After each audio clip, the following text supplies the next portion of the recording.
divine messages for you this morning. They said to me, keep it simple. And it's because divine living is simple. It's pure, it's simple, and it's basic. Now, I'm not suggesting it's not challenging, but it is basic. Now, we know we attract in our lives all the busyness in our lives. Are we the kind of person who says no to one more thing? Or do we say, oh, my plate is full, but it's just one more thing? Sure, pile it on. And then the world dictates the space at which we're living our lives. If we thought we had a focus that morning, if we had this altruistic intention that morning, by the time midday comes, we're at loose ends. Where did our focus go? And we run, and we run, and we run. As metaphysicians, we know we have work to do. Our work is to combine all those busyness, all those chores in our life with the divine. And when we put that all together, that's the work of a metaphysician. In the Aquarian, Jesus is like 12 or 16 years old. He's already famous. He's already at 12 to 16 years old, attracting mobs and mobs of people, and they come to see him. And all kinds of people come. And so there's a particular feast in Bahar, if that's how you say it. And there are prostitutes, and there are thieves, and then there are regular people.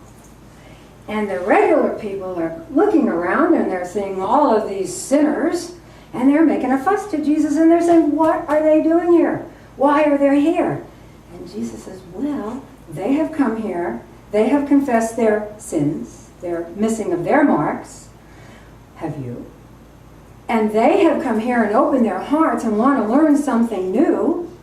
Why are you here?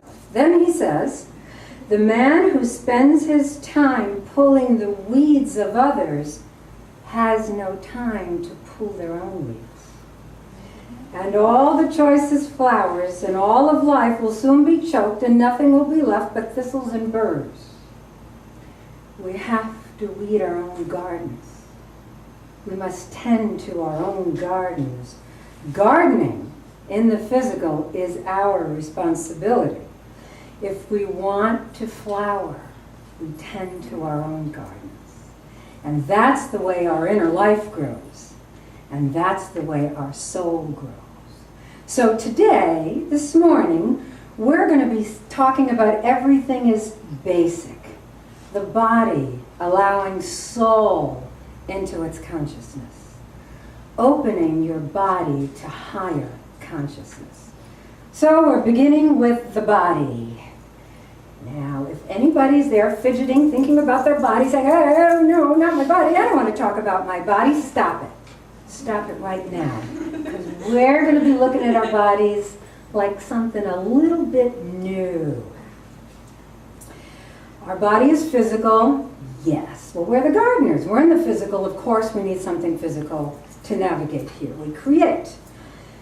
But I want you to think of your bodies as something a little more spiritual, maybe a lot more spiritual.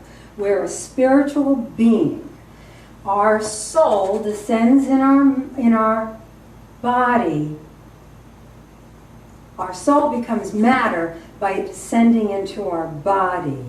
Our soul is in an incarnation here in our bodies. So I want us to think of our souls as a divine chariot. We don't have bodies. You are walking around. You are manifesting in matter in a divine chariot. Now, to be in this divine chariot, everything does get really smushed. All of that spiritual energy and everything, it does get kind of smushed because it has to fit into all of this. And there are myriad ways we can look at our bodies. For one thing, depending on who you want to read, we have either 50 million or 10 trillion cells in our body, and it varies person to person. Our bodies are like a little city, this little self-contained cities. And we have all kinds of systems. We have the skeletal system, and digestive, and muscular, and cardio, and endocrine, and it could go on and on. We can be very technical with our bodies. We can get caught up in its complex nature, perhaps its mass, its texture, its size, its age, whatever. But we're keeping it basic. We're looking at our bodies as a divine chariot. Designed to function on the earth plane, yes, but intended to house something so much greater. No two chariots are alike. Every one is different from the other. And it is amazing how much space is in our chariots. For those of you, I know we have new graduates from the healing class. Yay! And one of the modalities in the healing class is inner light, where we literally, with Christ's light, we go into the body of our client. And the first time I did that, I could not believe how much space there is in there. You start out in the head, if that's where you're guided, and there's space. In the torso, oh my God, there's so much space. And even if you go into the bones, into the skeleton, and you go into the cells, there's space in the cells. Well, what's filling all that space? We are not solid at all. Now, okay, we arrived on planet Earth with soul choices. And good chariot, we say, oh yes, fine chariot, I'm very happy with my chariot this day. And we're exploring new territories in our chariot. And we're going, and we're conquering our human self. Oh. Our driver, oh. Our lower self. That's the part of us that looks around and thinks the business takes top priority in our lives. That's the part of us that yields to fears. That's the part of us that says, I am worried. I am so worried. Do we know how many times we say, I am worried? Not good, don't judge, not bad, just not very beneficial to the chariot. So we're cruising. Okay, we're in the chariot, and we're cruising. And mayday, mayday. Whoa, the road just got bumpy. The road is really bumpy in my chariot. Were you watching where you were going? Did you all of a sudden, maybe you saw the bumps, maybe you went boom, right smack into a wall, because you weren't watching where we were going. Oh, damn, my chariot just got a flat tire. Or, my chariot stalled. I can't move forward. I can't move. I'm definitely not going backwards. Time to go to the toolbox. Every chariot comes fully equipped.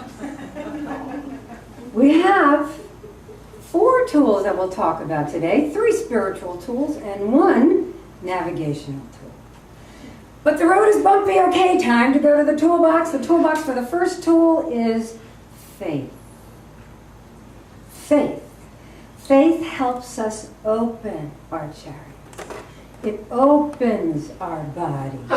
It keeps the energy flowing. It's like a lubricant in our body. It's open. So in faith we say, oh, these bumps, they're mine. This bump, big or little, is mine. It's on my path. It's mine to experience. In faith we would say, this bump, this situation, this person is for my highest good. And there's a lesson here for me, and I must learn it. So it's not just all about me. Something else is happening.